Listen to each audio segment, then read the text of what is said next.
Olá pessoal, tudo bem? Sou o Giovanni Coelho, especialista em Price da Sintaxe, e hoje vim falar aqui sobre a Operação Enxaqueca, uma operação que está dando muita dor de cabeça para muitas pessoas do ramo farmacêutico. E aí eu vou explicar o que é essa operação, tá? Basicamente é o seguinte, essa operação, o governo vê que nos últimos anos essa operação gerou um prejuízo de 79 milhões de reais aos cofres públicos de São Paulo. E aí é o seguinte, ele tem 130 alvos iniciais que ele vai pegar nessa operação. E assim, Giovanni, o que consiste essa operação? Vou explicar para você aqui basicamente o que consiste. É o seguinte, tem muita distribuidora, tá? O governo identificou que tem muita distribuidora que está no estado de São Paulo, tá bom? Ela está no São Paulo e ela compra de outro estado, ou seja, essa mercadoria vem de um estado diferente de São Paulo. E esse estado não tem protocolo com São Paulo. O que significa não tem protocolo? Quer dizer, o estado, quando manda para o estado de São Paulo, ele não destaca a substituição tributária, certo? Quando um estado, exemplo, o estado de Goiás, por exemplo, manda para o estado de São Paulo sem destacar a substituição tributária, a obrigação do cálculo da substituição tributária é desse distribuidor, certo? Por quê? Depois esse distribuidor vai vender para uma farmácia, tá bom? Vai vender para uma farmácia e quando ele vende para a farmácia, a substituição tributária já está embutida, tá? Esse cara aqui foi substituído, porque já foi pago na entrada do distribuidor. Isso é o conceito. Então esse cara aqui geralmente destaca a ST e destaca também um código 60, quer dizer, a substituição tributária já foi paga anteriormente. Só que o governo identificou o quê? Que esse cara aqui, ó, não está pagando a ST, ou não está pagando o imposto, ou não está calculando da maneira correta. E aí o governo decidiu fazer o quê? Inicialmente, dar um foco nessas distribuidoras, apurar tudo que ela vendeu sem a substituição tributária, tá bom? E vai agora começar atrás dessas distribuidoras aqui. E depois o que acontece? Dentro do artigo que foi divulgado aí, que a gente tem um artigo aqui da Secretaria aqui, ela prevê também que vai ter desdobramentos. O que são os desdobramentos? É o seguinte, se ela não encontrar dinheiro aqui, certo? Ela vai para as farmácias. Então, a ideia é entender isso. E por que as pessoas fazem isso, Giovanni? Por que faz isso? Exemplo, tem muitos medicamentos em São Paulo, que caem na regra de São Paulo, que os medicamentos, a substituição tributária é calculada pelo PMC do produto, certo? Que é o preço máximo ao consumidor. Só que você imagina o seguinte, um produto tem o preço fábrica de R$100, você que é do mercado farmacêutico sabe, e aí tem um desconto, chega com desconto de 90%, ou seja, o produto chega por R$10. Só o preço do produto. Porém, como a substituição tributária ela é calculada pelo PMC, que vamos pensar que o PMC é 138, menos um redutor aqui, a substituição tributária pode ficar em R$15.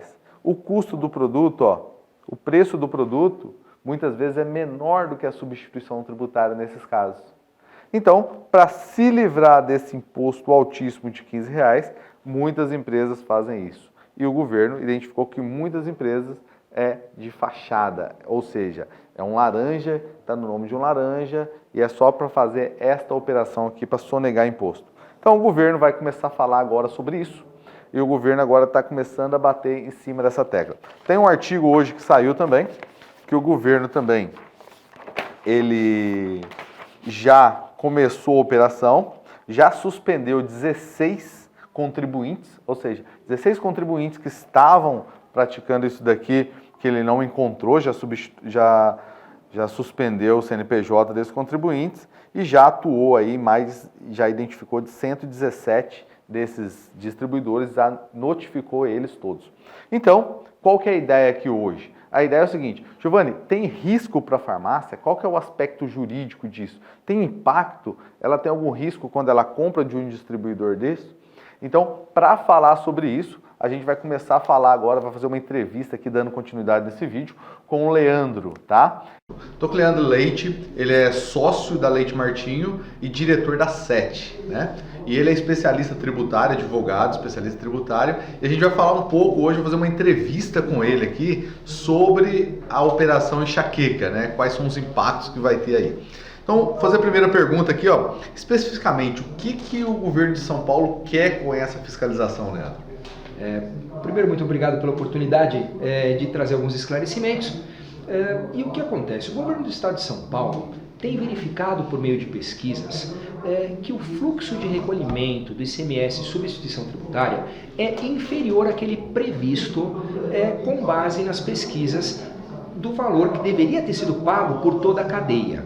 Em razão disso, o governo do estado de São Paulo tem adotado algumas medidas para dissuadir as empresas de evitarem o pagamento, sonegarem o pagamento de tributos, e tem buscado alternativas também para cobrar o que foi deixado de recolher no passado. Então, o objetivo da Operação Enxaqueca pode ser dividido em duas frentes. A primeira frente que o governo do estado de São Paulo objetiva é cobrar um imposto que foi objeto de sonegação, foi objeto de não recolhimento pelas empresas no passado, e o segundo objetivo é dissuadir as empresas de continuarem a prática de operações que não estejam de acordo com a legislação e que tenham recolhidos tributos devidos aos cofres do Estado. E o governo acabou falando lá que era 78 milhões. Você acha que é esse valor, mais ou menos? Qual que é a sua opinião sobre isso? Olhando para o volume de comercialização de medicamentos, produtos de higiene e beleza e outros produtos que são comercializados no setor farmacêutico, no varejo, a estimativa, pelo que se tem, é de que isso pode ser, inclusive, bem maior. Hoje se verifica que, com base nas regras que prevêem a tributação para medicamentos, como tem sido sempre demonstrado pela Sintax em todos os vídeos feitos, muitas vezes o recolhimento do ICMS sobre medicamentos, utilizando o PMC como base de referência, ele acaba sendo maior até mesmo do que o preço dos produtos. Então, às vezes operações relativamente menos volumosas podem gerar, inclusive, um imposto muito expressivo. Então, a estimativa que se tem é que esse valor possa ser, inclusive, bem superior, até algumas vezes superior a essa primeira exposição que o governo está referenciando nas pesquisas e está divulgando na mídia. E o que a Secretaria da Fazenda pretende fazer com isso? O objetivo da Secretaria, basicamente, ele está dividido em dois. O primeiro objetivo da Secretaria é mirar o que foi objeto de não recolhimento no passado e exigir o recolhimento desse imposto. Para isso, ela tem adotado uma estratégia dividida em duas fases, focada a primeira nos responsáveis pelo recolhimento e a segunda nos corresponsáveis pelo recolhimento, que são as empresas que estão em outra fase da cadeia de circulação das mercadorias. E como segundo objetivo, que a gente pode dizer que é o objetivo indireto da Secretaria, ela tem como meta diminuir a sonegação de rotina, ou seja, ela tem como objetivo evitar que as empresas continuem com a prática que leve a não recolhimento dos tributos que são devidos. E Leandro, o que a Secretaria, como é que ela age na hora que ela detecta uma situação dessa com o distribuidor, por exemplo?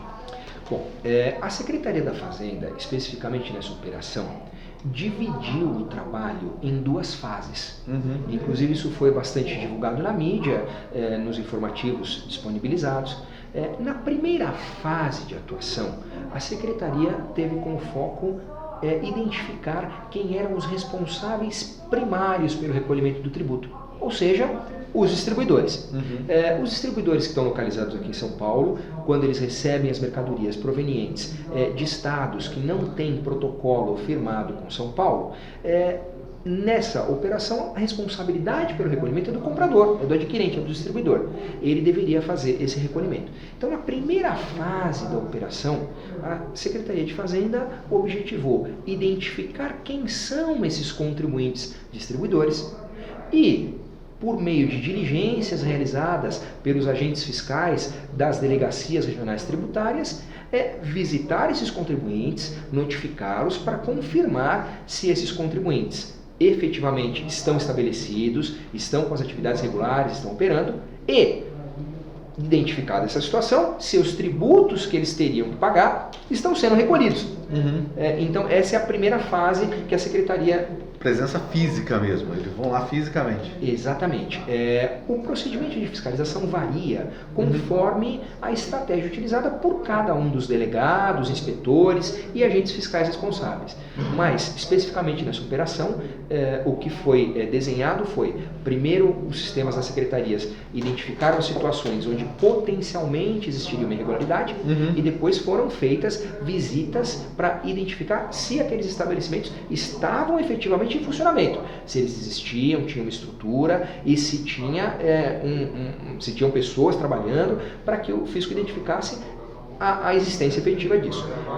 E em uma fase subsequente, o objetivo da secretaria é identificar, com base nas declarações e com base nas notas fiscais de saída, se o que estava sendo declarado por esses contribuintes, o que era devido, efetivamente está correto a declaração e se o tributo está sendo pago. Então vamos lá.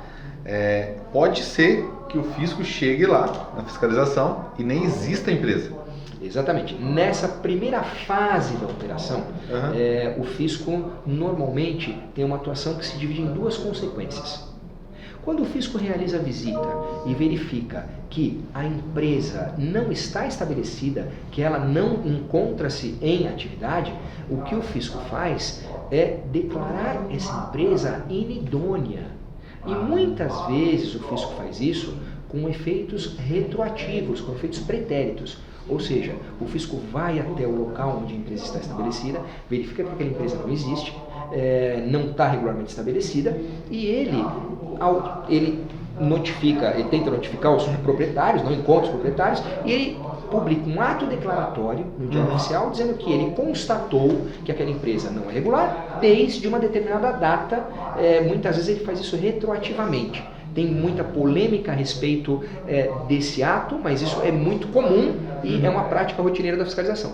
De outro lado, quando ele verifica que a empresa está regularmente estabelecida, mas que a empresa não recolheu os tributos, aí o que ele faz é proceder a uma exigência do tributo correto. Isso pode ser feito quando ele identifica que a declaração do contribuinte não está certa, ou seja, que o contribuinte declarou menos do que seria devido, ele faz a conta do quanto ela teria que pagar e compara com o que ela declarou. Certo. E aí ele cobra essa diferença de tributo. Então, nos distribuidores, basicamente, são esses dois caminhos que normalmente a fiscalização adota, conforme a situação que ele constate em cada situação. Tá. Leandro, agora vamos lá. Você falou que tem duas consequências, né? Vamos pensar no primeiro cenário. Uma empresa que o fisco chegou lá e não existe, tá?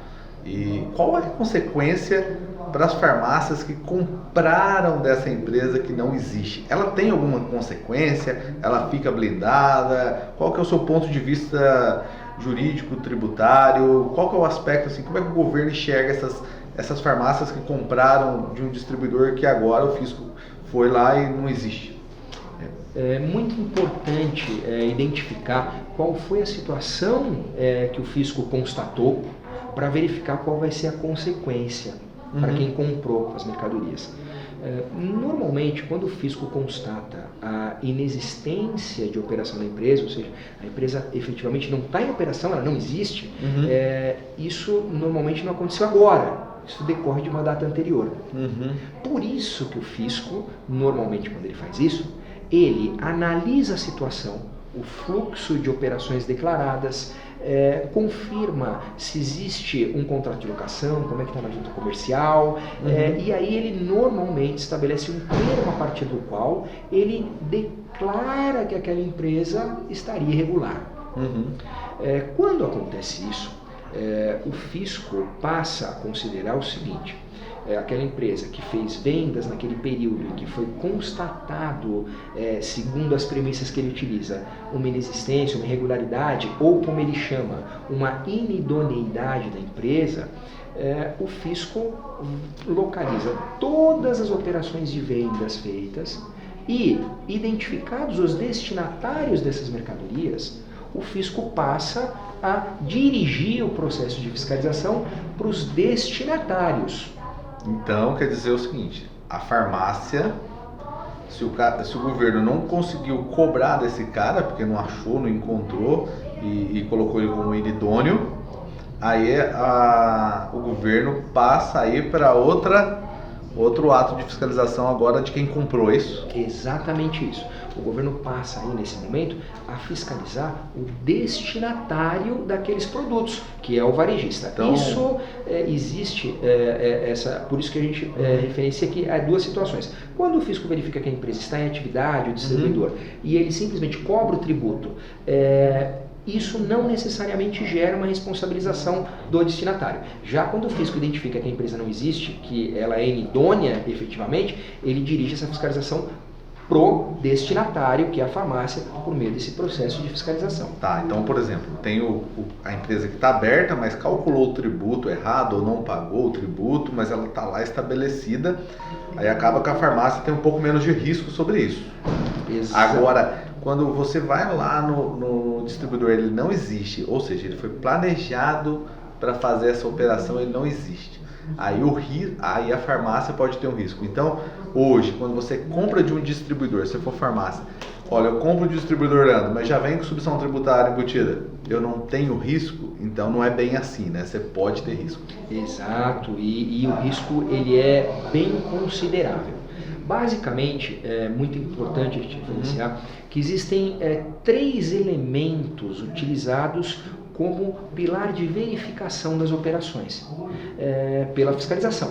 Quando a fiscalização identifica uma situação de fornecedor considerado inidôneo com efeito retroativo, ou mesmo destinatário considerado inidôneo com efeito retroativo, porque muitas vezes existe a responsabilidade do destinatário, então isso vale para as duas pontas. Aqui a gente está falando só do distribuidor, que é onde está o foco da fiscalização, mas quando a fiscalização identifica essa situação, ela utiliza esses 3 pilares. Primeiro, ela solicita ao destinatário que comprove que ele tomou cautelas para confirmar a existência do estabelecimento de origem. Como é que é feito isso? Esse primeiro pilar, a empresa consegue demonstrar mostrando que ela acessou o site do fornecedor, que ela consultou se ele estava regular perante a junta comercial, que ela consultou que ele tinha uma certidão negativa de tributos estaduais ou federais. Então ela tomou algumas cautelas. Não existe na legislação um rol de documentos pré-estabelecido, mas o que normalmente se utiliza como referência é a consulta ao Sintegra, consulta ao site da Receita Federal, consulta ao sistema de certidão negativa e consulta a instalação até mesmo física da empresa, ou seja, ela verificou por meio de alguns elementos que existia aquele estabelecimento. Uma coisa que a fiscalização tem inclusive utilizado e que também pode ser utilizada pelos contribuintes é a própria consulta aos sistemas de mapas hoje disponíveis na internet. Muitas vezes, quando existe um fluxo de movimentação, é fácil constatar a existência ou não do estabelecimento mediante uma simples consulta ao Google Maps ou ao Google Earth, por meio do qual você consegue visualizar se aquele estabelecimento está lá no local. Então esse é o primeiro pilar. Então, vamos lá, a farmácia vai comprar de um distribuidor novo, ou distribuidor lá que ela ainda não conhece, alguma coisa.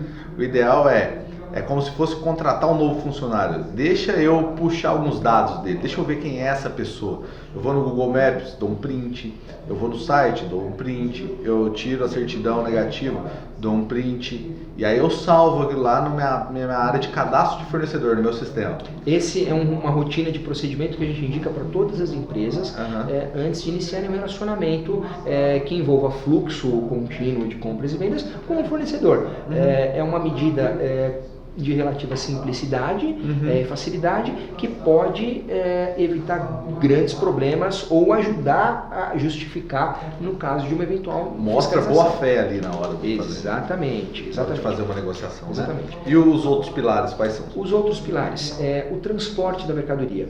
É muito importante que o transporte da mercadoria esteja documentado de forma adequada no documento fiscal e no documento que acompanha esse documento fiscal. No caso, o comprovante de transporte da mercadoria e no caso da compra, com frete por conta do comprador, a documentação disso. Na operação de distribuição farmacêutica, normalmente o frete é custeado por conta do distribuidor. O distribuidor entrega a mercadoria. Então, isso é um pouquinho mais difícil de comprovar. Mas é importante que a nota fiscal referencie o transporte, se é um transporte próprio, que tenha dados do transporte, porque normalmente na nota fiscal ele teria que identificar toda a informação relativa ao transporte, seja próprio ou seja de terceiros. terceiros. E se for terceiros, que tenha também a documentação acompanhando essa documentação do transporte, que é um elemento de comprovação de que a operação efetivamente existiu. Certo. E o terceiro pilar, qual que é? O terceiro e mais importante pilar, que é normalmente o pilar utilizado pela fiscalização como referência para confirmar se a operação efetivamente existiu, é o pagamento. É muito importante que quando se conclua a operação, o pagamento seja realizado por meio dos sistemas oficiais de pagamento. Entendi. Ou seja, por meio de um depósito bancário, por meio do pagamento do boleto bancário. Então, esse é um elemento de vital importância, porque o fluxo financeiro, ele é algo que serve como elemento de verificação efetivo da operação. Então, em relação à questão do pagamento, se o contribuinte destinatário, ou a farmácia no caso, tenha um comprovante de pagamento, mostrando que aquela nota foi paga por meio de um depósito bancário, a gente tem um elemento muito forte para mostrar que esse destinatário agiu de boa fé. E aí, Giovanni, é muito importante referenciar essa questão da boa fé, porque aí a gente entra na questão de como o contribuinte destinatário, como a farmácia, pode se defender em face de uma situação como essa, de uma fiscalização. Certo. E aí a boa fé demonstrada por meio desses três pilares, ela é de vital importância para que a gente tenha um mecanismo que possibilite ao contribuinte explicar que ele não tinha culpa de algo que foi praticado por um terceiro, no caso, que ele não tinha relação com uma inidoneidade do fornecedor. Tá. Falando do terceiro pilar aí, por exemplo, então se ele pagou em cheque, já não tem o comprovante, ele já fica mais vulnerável. Se ele pagou assim, eu comprei da empresa do Leandro, mas eu depositei na conta do João. Então, são essas coisas que podem gerar também uma fragilidade para a empresa também? Seria o terceiro pilar? É exatamente isso, Giovanni. Hoje, quando existe uma situação como essa e a gente tem uma fiscalização dirigida a uma farmácia em decorrência de uma operação de fiscalização anterior dirigida a um distribuidor, a fiscalização vai indagar essa farmácia para verificar se ela tinha conhecimento ou se ela tomou as cautelas ou até se não existia uma ciência de que efetivamente aquela operação era irregular. O pagamento, quando você tem um depósito feito numa conta bancária da empresa que te vendeu aquele produto, como normalmente se faz nas operações regulares, ele é um elemento que pode servir de importante instrumento de defesa. De outro lado, se ele tem um pagamento feito por meio de depósito em conta de terceiro, o que a fiscalização e mesmo as autoridades fiscais e judiciais, quando elas vão analisar essa situação, elas levam a uma conclusão de que não seria aceitável uma boa-fé diante de uma situação onde você compra uma mercadoria, não tomou cautela de ver se a empresa efetivamente existia, não tomou uma cautela de verificar se o transporte estava em ordem e pagou essa mercadoria para um terceiro. Então, esses seriam elementos que levam a fiscalização a responsabilizar esse destinatário pelo pagamento do tributo que, em um primeiro momento, seria de responsabilidade do distribuidor ou do fornecedor. Tá. Então vamos ver se eu entendi certo aqui. O governo do estado de São Paulo ele está focando em atender, em fiscalizar os distribuidores. São distribuidores que compram de outro estado que não tem protocolo, ou seja, a obrigação seria do distribuidor pagar essa ST, só que na nota ele vende como se já tivesse pago, tá bom? Só que, por exemplo, os donos de farmácia não pode simplesmente, olha, eu comprei com ST paga e tá tudo certo. O que ele tem que ver? Ele tem que se blindar, ele tem que mostrar que tem boa fé e realmente, se você pegou uma empresa que não existe, que não tem CNPJ, que o cara quer que você deposita na outra conta, ou deposita em dinheiro, ou passa um cheque para ele, tudo isso você começa a entrar numa zona de risco. E a zona de risco é que deixa essas empresas muitas vezes com dificuldade até para o advogado defendê-las, né? Então, o que aumenta as chances de defesa são esses três pilares quando o governo vier para cima. Então, é importante essas empresas que compraram das outras empresas que estão sendo fiscalizadas se organizar com esses materiais, né? Até para, antes de chamar um advogado, já está bem mais organizada com relação a esses dados. Né? Exatamente, Giovanni. Esses pilares estão diretamente relacionados à chance de sucesso ou não numa defesa. A gente divide até essa defesa em 2 momentos, podemos dizer até 3. Um momento primeiro, que é o atendimento da fiscalização. Mesmo que uma empresa destinatária comprou de um distribuidor que foi submetida a uma fiscalização, se ela comprovar que ela tinha consultado o CNPJ, o Sintegra e tinha verificado que aquela empresa estava em ordem, fez um pedido para aquela empresa, a nota fiscal identifica dados de transporte e ela efetuou o pagamento por meio de depósito bancário, isso traz elementos que podem até possibilitar com que a fiscalização não leve à frente uma cobrança desse destinatário. Então a fiscalização nesse momento, se ela compreender e tiver elementos fortes que mostrem que a operação não envolveu nenhuma irregularidade do comprador, por meio normalmente desses 3 pilares, a fiscalização normalmente não exige o tributo desse destinatário. Ela teria vamos dizer, essa consequência seria natural, ela não exigiria tributo. Agora, se isso não tiver comprovado, o que o fisco faz? Especificamente nos últimos tempos, a legislação ela tem flexibilizado a possibilidade dos contribuintes regularizarem a sua situação. Inclusive, na última notícia que foi divulgada no site da Secretaria de Fazenda, no press release deles, eles referenciaram que, nesse caso específico, eles pretendem dar essa abertura para que as empresas se autorregularizem. Então, como é que funciona isso?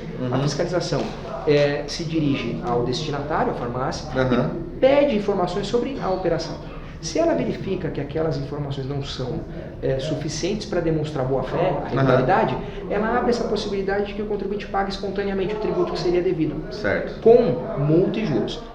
Eu estou até aqui com um arquivo aqui do que foi disponibilizado hoje, da fiscalização física que o governo fez em 133 distribuidores, está falando que 16 não existiam lá, certo? Não existiam lá. E aí, agora, como é que é a atuação do governo nesses caras? Provavelmente esses caras foram feitos para não existirem mesmo, né? Então foi uma coisa bem planejada. Porém, muitas farmácias podem ter comprado desses distribuidores aqui, que estão selecionados aqui, mas não existe fisicamente. Como é que acontece daqui para frente? Como é que acontece? Legal, o que o governo, que a Secretaria de Fazenda caracteriza nessas operações, como é que ele rotula isso, é a operação de simulação, ou seja, se cria um estabelecimento ficticiamente, mas que não existia de verdade.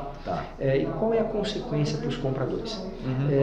Para as farmácias que adquiriram desses distribuidores? Via de regra, a Secretaria de Fazenda vai consultar esses destinatários para verificar se eles têm aqueles 3 elementos que justificariam demonstrar a regularidade da operação. Ou seja, se eles consultaram se aquela empresa existia, se eles têm uma consulta ao Sintegra, a junta comercial, a própria imagem do Google, se tem pedidos, site, como é que foi feita a operação na origem, se o representante comercial visitava, então ele vai buscar indícios de que foi confirmada a existência do fornecedor. Segundo elemento seria a questão do transporte, documentado na nota, se ele efetivamente ocorreu de forma adequada. Ou seja, se tem o conhecimento de transporte, se tem a indicação dos dados do transportador, veículo próprio ou não, aí dependendo da natureza da operação e da forma como ela foi realizada. E terceiro, o comprovante de pagamento, ou seja, se o tributo foi, se o valor da mercadoria foi pago efetivamente no valor da conta do destinatário que era responsável pelo recolhimento do tributo. Perguntando essas operações, existe a possibilidade de que a Secretaria de Fazenda, identificando que existe elementos que demonstram a boa-fé do destinatário, ela simplesmente considera esse destinatário como um terceiro adquirente de boa-fé. E não exige o tributo desse destinatário. Certo. De outro lado, se ela não verificar todos esses elementos, ou parte deles apenas estiver presente, o que a Secretaria da Fazenda faria é direcionar essa cobrança em face da farmácia, do destinatário, exigindo um imposto acrescido de multa e juros. O que acontece é que, nos últimos tempos, a fiscalização tem aberto uma flexibilização de regras para permitir às empresas que se regularizem espontaneamente perante o fisco. Isso, inclusive, foi referenciado num dos press releases da Secretaria da Fazenda, explicando a respeito da operação deflagrada. Dentro desse desenho, dentro dessa possibilidade, a Secretaria da Fazenda faculta aos contribuintes a possibilidade de recolher espontaneamente o tributo, apenas acrescido de multa de mora, que totaliza até 20%, e juros. Então, isso é uma discricionariedade, uma possibilidade que a Secretaria da Fazenda abre alguns casos e ela já divulgou que deverá ser aberto nesse caso para os contribuintes. Ou seja, farmácia, tem coisa errada aí. Calcule o que você tem errado, pague os juros, né? A multa, mais uma multa de 20%. E os juros, calcule e me pague, certo? Antes de eu ser mais agressivo e ir aí. E quando eu vou aí, caso você não pagar, aí o que acontece? É maior a multa? Exatamente. Aberta essa possibilidade, que é algo discricionário, é algo que pode ser feito ou não, e que nesse caso foi identificado como uma concessão da Secretaria, se isso não for cumprido. O contribuinte não mostrou a regularidade, não recolheu espontaneamente, ela lavra um auto de infração. Esse auto de infração exige o valor total do tributo, acrescido de multa, normalmente de 100% sobre o valor do tributo, e juros também calculados com base na taxa Selic. Então o valor fica bem maior e a empresa então é intimada para pagar aquela conta maior. Entendi. Muitas vezes a farmácia também, ou não sei, por inexperiência, alguma coisa, ela vendeu o produto mais barato, né? Então, ou seja, ela comprou mais barato, vendeu mais barato, e hoje ela não tem aquele dinheiro que pague o valor da substituição tributária, que é alto muitas vezes, né? E então a empresa fica numa situação bem difícil. E assim, isso acontecendo, a operação foi muito rápida, tá? Ela foi divulgada e hoje já tivemos um novo passo dela. E eu acho que ela vai estar sendo muito rápida. A farmácia, que por acaso ela foi notificada, na hora que ela foi notificada, porque a operação está sendo muito rápida, como que vai ser como que você orienta uma defesa para ela? Qual que é o processo de defesa? Bom, ultrapassar essa fase de fiscalização e a empresa não tendo a possibilidade de se regularizar ou entendendo que ela tem documentos que comprovem a boa-fé dela, ela, quando recebe essa cobrança por meio desse auto de infração, ela tem a possibilidade de se defender ou recolher espontaneamente o tributo. Numa eventual defesa, o que a empresa deveria fazer é buscar elementos que demonstrem que ela não tem um vínculo com a irregularidade cometida pelo fornecedor, que normalmente estão circundando esses 3 pilares de estratégia de defesa. O que acontece é que muitas vezes o fisco, além de cobrar o tributo, ele acaba cometendo alguns equívocos no auto de infração, como por exemplo o cálculo de uma multa errada, como por exemplo uma taxa de juros superior àquela que é reconhecida como adequada. Nesses casos existem defesas secundárias que possibilitam, em algumas situações, a redução do auto de infração. Mas basicamente o que a empresa precisa é, diante dessa situação, levantar o máximo de informações e documentos que ela possua para pensar numa estratégia de defesa que seja adequada à situação que a Secretaria da Fazenda impor para ela. Então é isso aí, pessoal. A gente aqui da Sintax fez esse vídeo aqui, justamente trouxemos um profissional, né? Profissional que ele é familiarizado com todos esses processos tributários, sabe como é que o governo pensa, como é que o governo age, o que o governo precisa, que informação que é relevante, por exemplo, numa defesa, e também deu várias dicas aqui de como você pode se blindar, tá? A partir de agora, pelo menos agora que você está vendo esse vídeo, como que você pode se blindar de distribuidores de fachada, tá? Um distribuidor que monta uma operação ali e ele não está ligando para as consequências, porque ele está planejado para isso, para estar no nome de um laranja, alguma outra coisa assim. Então é importante, a gente trouxe esse conhecimento para vocês e gostaria de agradecer o Leandro aí, a participação aí, foi um prazer aí. E o Leandro é nosso parceiro aí de trabalho também, que a gente faz alguns trabalhos juntos. Então é isso aí, pessoal. Se você gostou do vídeo, dá uma curtida, comenta, faz sua pergunta, dê seu comentário e compartilha com as pessoas aí que estão nesse ramo, que essa informação prolifere aí para várias pessoas entenderem, tá bom? Muito obrigado. Valeu.